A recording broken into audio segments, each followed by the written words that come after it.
Hello everyone. तो आज हम लोग सीखने वाले हैं डीएनए पैकेजिंग। क्लास 12 का ये टॉपिक है, आराम से समझते हैं और बड़ा आसान सा टॉपिक है ये।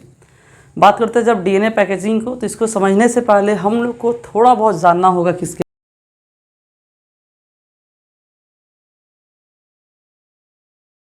बारे में, तो प्रोटीन के बारे में समझना होगा। बात करते हैं प्रोटीन। हमें तो ये बात पता है ना कि प्रोटीन इज़ अ पॉलीमर, और प्रोटीन जो होता है वो पॉलीमर होता है किस चीज़ का? अमाइनो एसिड्स का पॉलीमर होता है ये।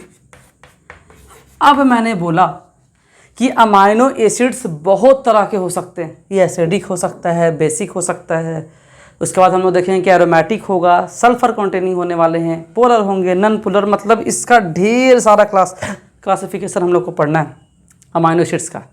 मैंने बोला कि 3 ऐसे अमाइनो एसिड्स होते हैं जो बेसिक नेचर के होते हैं, और वो कौन कौन से हैं? तो मैंने बोला कि एक है जिसका नाम है हिस्टिडीन, दूसरा मैंने बोला अर्जिनिन, और तीसरा जो है वो है लाइसीन। ये 3 ऐसे अमाइनो एसिड्स होते हैं जो होने वाले हैं कैसे? तो ये होते हैं बेसिक अमाइनो एसिड। ठीक है, बेसिक अमाइनो एसिड मतलब इनका नेचर बेसिक है। अब मैंने बोला कि अगर हमारे पास ढेर सारा अमाइनो एसिड्स है, मान लेते कि एन बहुत सारा अमाइनो एसिड्स है, और ये सारे के सारे ऐसे होंगे, तो क्या बेसिक अमीनो एसिड है तो प्रोटीन भी तो बेसिक ही बनेगा ना। तो मतलब मैंने बोला कि बेसिक प्रोटीन बनाने के लिए हम लोग को बेसिक अमाइनो एसिड चाहिए। तो हम लोगों ने एक बेसिक प्रोटीन का नाम सुना है जिसका नाम है हिस्टोन प्रोटीन।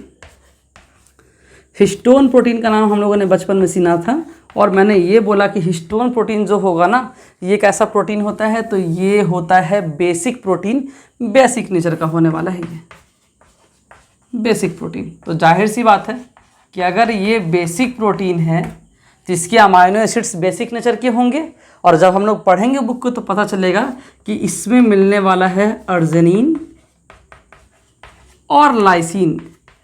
ये एक ऐसा प्रोटीन होता है जिसमें अर्जिनिन और लाइसिन भरे पड़े हैं, and that's why it is called basic protein, जिसका नाम है हिस्टोन प्रोटीन। और मैंने बोला कि इसका टाइप भी हो सकता है, हिस्टोन प्रोटीन के टाइप भी हो सकते हैं। कौन कौन से टाइप हो सकते हैं? तो मैंने बोला कि H1 हो सकता है, फिर मैंने बोला कि ये H2A हो सकता है, H2B हो सकता है। क्या सिर्फ इतना ही है? आंसर है नहीं, इसका अलग अलग टाइप हो सकता है। H1, H2A, H2B, H2C, इस तरह से अलग अलग तरह के हिस्टोन प्रोटीन होते हैं। हिस्टोन प्रोटीन बेसिक प्रोटीन बना होगा अर्जिनिन लाइसिन का। ये दोनों है क्या? तो मैंने बोला कि ये दोनों होने वाले हैं अमाइनो एसिड्स। कैसे amino acids? Basic amino acids. ठीक है, अब इसके बाद ये डीएनए पैकेजिंग की शुरुआत यहाँ से तो हो चुकी है। कैसे? तो हम लोग डीएनए पैकेजिंग में पढ़ने वाले हैं क्रोमोसोम, क्रोमैटिन, न्यूक्लियोसोम, ये जीन क्या होता है, डीएनए का अरेंजमेंट क्या होता है, ये सब कुछ सीखने वाले हैं आज। ठीक है, जब बात करते हैं डीएनए पैकेजिंग की, तो हमने बोला कि हमारे पास एक प्रोटीन है, और उस प्रोटीन का नाम है क्या? उस प्रोटीन का नाम है हिस्टोन प्रोटीन। अब मैंने बोला कि मेरे पास हिस्टोन का मॉलिक्यूल है, और ऐसे ऐसे 8 मॉलिक्यूल हैं, तब ये कहलाने वाले हैं हिस्टोन का ऑक्टामर। क्या क्या हुआ है? हिस्टोन का 8 मॉलिक्यूल, 8 मॉलिक्यूल हिस्टोन के, है ना, और मैंने इसको क्या बोल दिया? हिस्टोन का ऑक्टामर बोल दिया।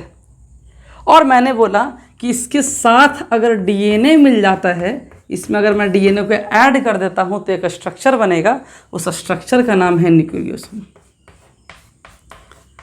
हमने क्या क्या बोला है अभी तक? बस इतना कि हमारे पास हिस्टोन नाम के कुछ प्रोटीन हैं, उसका 8 मॉलिक्यूल मैंने लिए हैं, हिस्टोन ऑक्टामर कहलाएगा।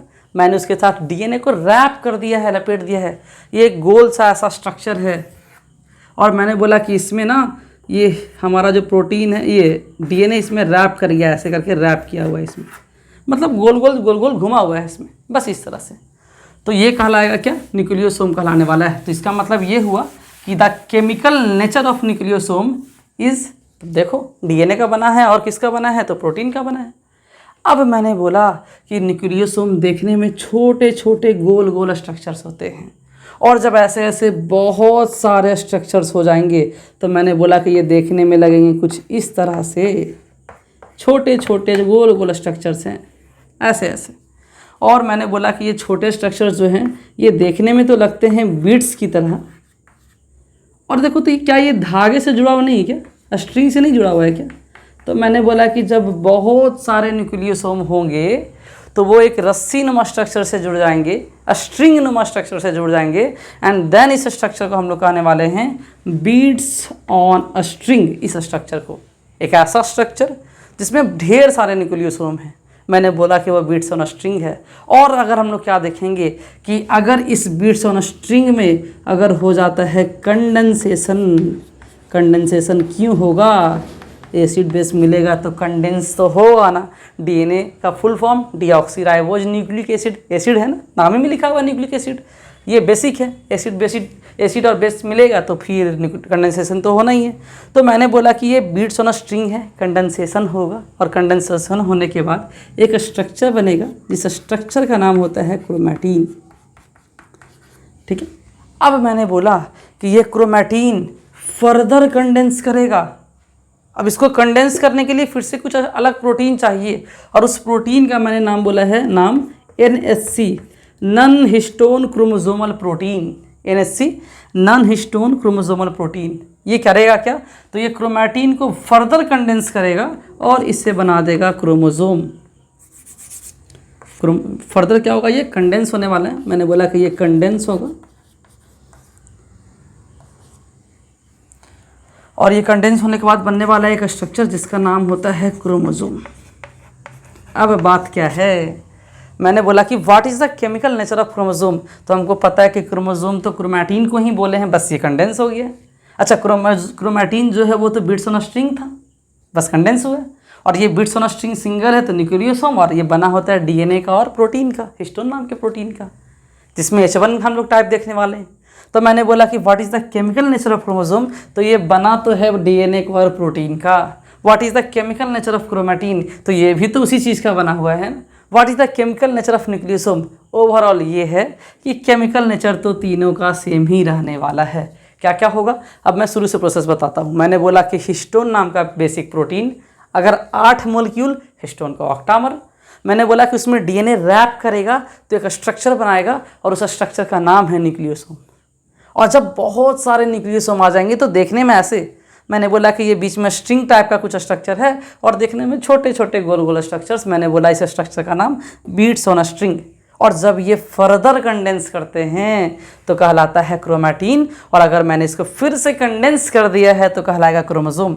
क्रोमोसोम हम लोग को हमेशा नहीं दिखता है, क्रोमोसोम्स हम लोग को सिर्फ और सिर्फ कब दिखेगा, तो सेल साइकिल में दिखता है। सेल डिवीज़न के समय, सेल डिवीज़न पे हम लोग अलग अलग स्टेप पढ़ेंगे, तो बोला जाता है कि सेल डिवीज़न का एक मेटाफेज नाम का एक स्टेज होता है, मेटाफेज नाम का एक स्टेज जिसमें क्रोमोसोम सबसे अच्छे से दिखता है। मतलब ये हुआ कि अगर हमको क्रोमोसोम को देखना है तो एक डिवाइडिंग सेल को देखेंगे, और उस डिवाइडिंग सेल को, वैसा सेल जो डिवाइड कर रहे हैं, उस डिवाइडिंग सेल को देखेंगे कि वो मेटाफेज स्टेज में गया है क्या। अगर वो मेटाफेज स्टेज में चला गया तो क्रोमोसोम एकदम क्लियरली दिखने वाला है। ये है सारा डीएनए पैकेजिंग का। ठीक है, धन्यवाद।